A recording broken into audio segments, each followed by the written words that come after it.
सगळ्यात आधी तुम्हाला सगळ्यांना श्री स्वामी समर्थ आणि तुम्हाला सगळ्यांना मकर संक्रांतीच्या खूप खूप शुभेच्छा। मकर संक्रांतीचं महत्त्व आणि पूजेची माहिती मागील काही व्हिडिओमध्ये मी दिलेली आहे।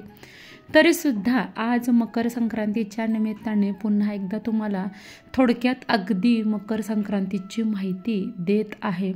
तर मकर संक्रांत हा पौष महिन्यातील सौभाग्यवती स्त्रियांचा अतिशय महत्त्वाचा सण आहे आणि यावर्षी दिनांक 14 भोगी, 15 मकर संक्रांत आणि 16 जानेवारी रोजी किंक्रांत हे मंगलमय सण हे 3 दिवस आपण साजरे करणार आहोत। कारण संक्रांत हा सण हा 3 दिवसांमध्ये विभागला गेलेला आहे, भोगी, संक्रांत आणि किंक्रांत। तर संक्रांतीचं महत्त्व आणि त्यामधला पुराणातला उल्लेख असा आहे की फार वर्षापूर्वी संक्रासूर नावाचा एक राक्षस होता आणि तो लोकांना फार पीडा देई, त्रास देई। त्याला मारण्यासाठी देवीनं संक्रांतीचं रूप घेतलं आणि या संक्रांती देवीनं या संक्रासुराला ठार केलं आणि लोकांना त्याच्या अन्यायापासून वाचवलं आणि सुखी केलं।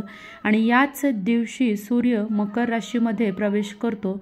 हा काळ अत्यंत पुण्यकाळ असा समजला जातो। या 3 दिवशी सौभाग्यवती महिला व नववधू ज्या या सणाची आवर्जून वाट पाहत असतात तो सण म्हणजे मकर संक्रांत। सूर्याला मकर संक्रमणावर आधारलेला एक भारतात हा सण वर्षभरात 12 राशीतून सूर्याची 4 संक्रमण होत असले तरी हिंदुस्थानवासियांच्या दृष्टीनं मकर संक्रमणाला म्हणजे संक्रांतीला अधिक महत्त्व आहे। कारण या संक्रमणापासून सूर्याच्या उत्तरायणाला प्रारंभ होतो आणि उत्तर गोलार्धात राहणाऱ्या हिंदुवासियांना उत्तरायणामध्ये अधिक प्रकाश आणि उष्णता यांचा लाभ होतो। तर मकर संक्रांतीचं महत्त्व, माहिती आणि सौभाग्यवतीनं पूजा कशी करायची सांगते। जानेवारी महिना सुरू झाला की नवीन वर्षाची सुरुवात होते। अर्थातच इंग्रजी नवीन वर्षाचा पहिला सण म्हणजे मकर संक्रांत। तामिळनाडूमध्ये याला पोंगल असं म्हणतात आणि महाराष्ट्रात मकर संक्रांत, तर पंजाबमध्ये लोहरी नावानं हा सण प्रसिद्ध आहे। गुजरातमध्ये मकर संक्रांतीला पतंग उडवण्याची पारंपरिक पद्धत आहे। प्रत्येक प्रांतामध्ये मकर संक्रांतीच्या रूढी, परंपरा आणि पद्धती या वेगवेगळ्या असतात। मकर संक्रांत ही इंग्रजी कॅलेंडरप्रमाणे जानेवारी महिन्यात असतं आणि मराठी कॅलेंडरप्रमाणे पौष महिन्यामध्ये असतं। तर भोगी 14 जानेवारी 2024 रोजी रविवार आणि पौष या दिवशी भोगी आहे। या दिवशी देवाची पूजा करून भोगीची भाजी म्हणजेच मिश्र भाजी आपण करतो। आवर्जून या दिवशी बाजरीची तीळ लावून भाकरी बनवण्याची प्रथा आहे। भोगी अजून मकर संक्रांतीच्या आदल्या दिवशी येते म्हणून तिला भोगी म्हणतात। भोगी हा आनंदाचा आणि उपभोगाचा सण मानला जातो। या दिवशी सकाळी घर तसंच घराभोवतालचा परिसर हा स्वच्छ केला जातो। दरवाजासमोर रांगोळी काढतात। घरातील सर्वजण अभ्यंग स्नान करून नवीन कपडे परिधान करतात। महिला नवीन अलंकार धारण करतात। सासरच्या मुली भोगीचा आनंदोत्सव साजरा करण्यासाठी संक्रांतीला आवर्जून माहेरी येतात आणि कुटुंबातील सर्वजण एकत्र येऊन भोगीचा आनंदोत्सव साजरा करतात। दुपारी जेवणाचा बेतही छान असा भोगीचा असतो। तीळ लावलेल्या भाकऱ्या, लोणी, पापड, वांग्याचं भरीत, चटणी, खमंग खिचडी असा लज्जतदार आणि खास बेत भोगीच्या दिवशी केला जातो। प्रथम या पदार्थाला देवाला नैवेद्य म्हणून सर्वजण दाखवतात आणि एकत्र जेवायला बसतात।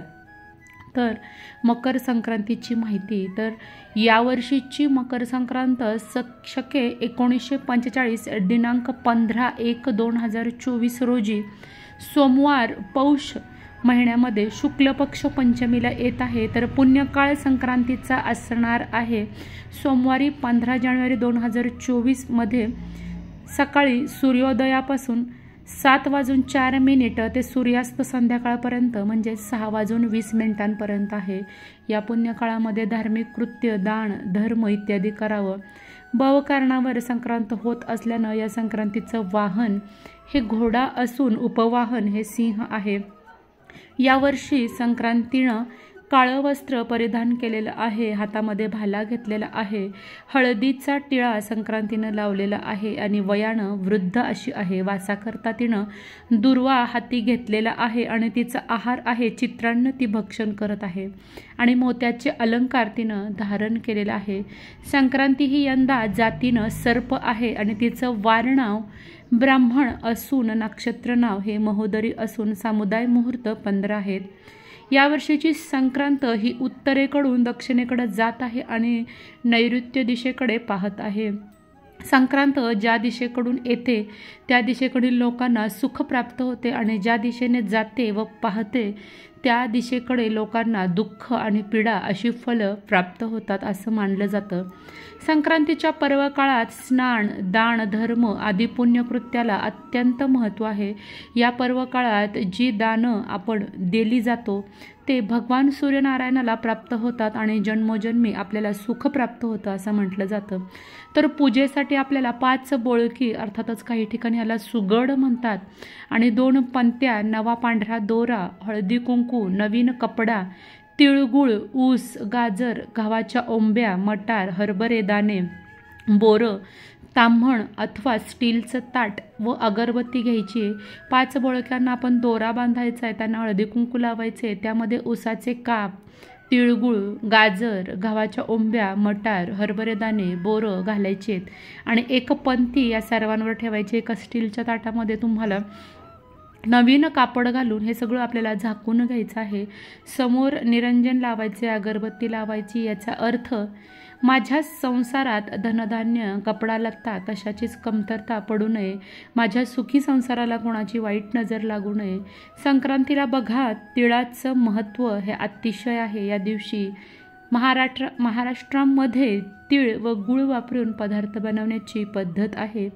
तिळाची चटणी, तिळाची वडी, तिळाचे लाडू, तिळगुळाची पोळी ह्याचा नैवेद्य हा मकर संक्रांतीला आवर्जून केला जातो.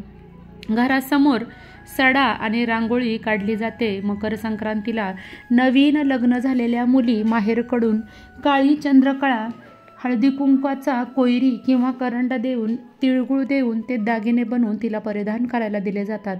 तसंच जावयांना या दिवशी चांदीच्या वाटीमध्ये तिळगुळ घालून देण्याची प्रथासुद्धा महाराष्ट्रात आहे.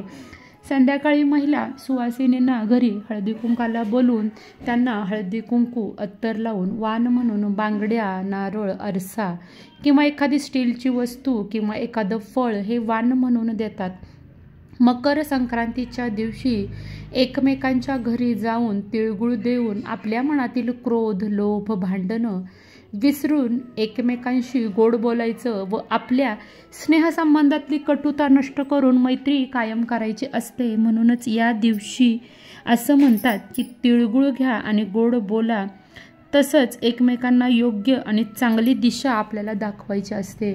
संक्रांतीच्या दिवशी अर्थात किंक्रांतीला लहान मुलांचं बोरन्हाण करण्याची पद्धत महाराष्ट्रात आहे. या दिवशी लहान मुलांना हलव्याचे दागिने घालून, मलमलचे कपडे घालून संध्याकाळी लहान मुलांना घरी बोलवण्याची पद्धत आहे. एका भांड्यामध्ये चिरमुरे, तिळगुळ, साखर, फुटाणे, चॉकलेट, बिस्किट, बोरं मिक्स करून तसंच ओले हरभरे हे सगळे बाळाच्या डोक्यावरून त्याचा अभिषेक करतात आणि लहान मुलांचा हा सोहळा अगदी नेत्रदीपक असतो. सर्व लहान मुलांनी गुणागोविंदामध्ये यामध्ये भाग घेतात. तर किंक्रांतीला हे बोरन्हाण हे केलेलं जातं. अर्थात लहान मुलांना कुणाची नजर लागू नये आणि त्यांना येणारा उन्हाळा हा बाधू नये हे त्या पाठीमागचं कारण असतं. प्रत्येक गोष्ट आपल्या संस्कृतीशी निगडीत असते. आपल्या सणांविषयी संक्रांतीच्या दुसऱ्या दिवशी किंक्रांत असते आणि त्या दिवशी कोणतंही शुभ काम म्हणजे चांगल्या कामाची सुरुवात ही किंक्रांतीला करत नाही. या दिवशी कोणतंही चांगलं काम करत नाही. या दिवशी अजून किंक्रांत हा संक्रांतीचा दुसरा दिवस साजरा केला जातो. संक्रांत देवीने मकर संक्रांतीच्या दुसऱ्या दिवशी किंक्रासूर नावाच्या राक्षसाला ठार मारलं आणि त्याच्या जाचातून आपल्या प्रजेला मुक्त केलं. म्हणून हा दिवस हा किंक्रांत म्हणून पाळला जातो. पंचांगात या दिवसाला कर म्हणतात किंवा करी दिन असं सुद्धा दाखवलेलं आहे. या दिवसाला कुठलंही शुभ कार्य आपण करत नाही. या दिवशी स्त्रिया हळदी कुंकाचा समारंभ मात्र करू शकतात. तसंच किंक्रांती दिवशी नवीन गाड्यांची खरेदी, नवीन कपडे, घरामधल्या नवीन वस्तू, लग्नाची बोलणी किंवा कुठल्याही शुभ कार्याची सुरुवात ही केली जात नाही. तसंच मकर संक्रांतीच्या दिवशी मकर संक्रांत ही 14 तारखेला सुरू होऊन अगदी रथसप्तमीपर्यंत ज्या सौभाग्यवती महिला असतात त्या रथसप्तमीपर्यंत अगदी हळदी कुंकू करू शकतात. यंदा 16 फेब्रुवारी रोजी ही रथसप्तमी आहे, त्यामुळं अगदी स्त्रियांना महिनाभर हळदी कुंकू हे करता येणार आहे.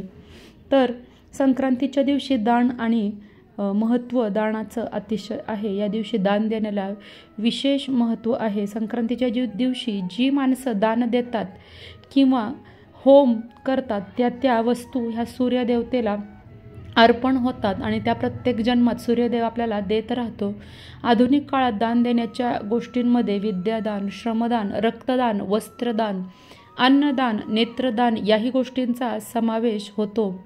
या दिवशी घरातील किंवा गावच्या मंदिरातील देवाला तीळ तांदूळ हे वाहिले जातात आणि सुगडात म्हणजे सुगटात गहू, उसाचे तुकडे, हळकुंड, कापूर, बोरं, द्रव्य आदी घालून ते दान देण्याची पद्धत आहे. तर आजचा हा व्हिडिओ तुम्हाला आवडला असेल तर नक्की आपल्या व्हिडिओला लाईक, चॅनलला सबस्क्राईब करायला अजिबात विसरू नका. तुम्हाला सगळ्यांना माझ्याकडून पुन्हा एकदा मकर संक्रांतीच्या खूप खूप शुभेच्छा.